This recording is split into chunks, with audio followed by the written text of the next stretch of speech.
Patay ang isang security guard sa Kawit, Cavite matapos barilin ng kapwa niya si Q dahil daw sa pambubuli.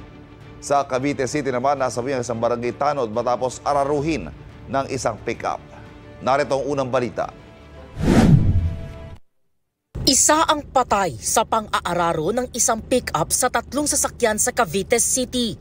Base sa investigasyon, bumangga ang pick-up sa isang motorsiklo. Hanggang tamaan naman ng motor ang isa pang motor.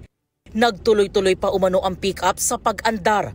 Hanggang masagasaan ito ang isang nagpapatrolyang tanod. Sinubukang tumakas ng pick-up hanggang bumangga naman ito sa isang minibus. Dead on arrival sa ospital ang nasagasaang tanod na kinilalang si Ismael Bombales. May 6 na iba pang sugatan.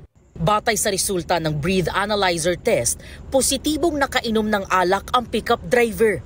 Ang live-in partner ng nasawing biktima humihingi ng hustisya sa pangyayari. Hindi ko maano yung expression na nararamdaman ko. Lalo na ngayon, yung anak ko, baby pa. Bago siya lang yung kasama ko sa bahay. Siya lang yung katuwang ko. Sinusubukan pang kunan ng pahayag ang sospek na nakakonfine sa ospital. Nang dahil umano sa pangbubuli, patay ang isang security guard sa Kawit, Cavite ng barili ng kapwa niya si Q. Ang krimen nangyari sa munisipyo ng Bayan kung saan nagtatrabaho ang dalawa. Base sa investigasyon, magkasabay sa duty ang sospek at biktima. Sinundan daw ng armadong sospek ang biktima at binaril sa ulo. Nadala pa ang biktima sa ospital pero nasawi kalaunan. Arestado ang gwardyang bumaril. Paliwanag niya. Kaya ko binaril yun, sir.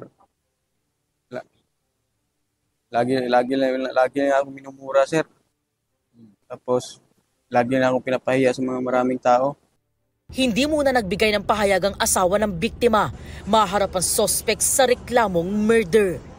Ito ang unang balita. EJ Gomez para sa GMA Integrated News.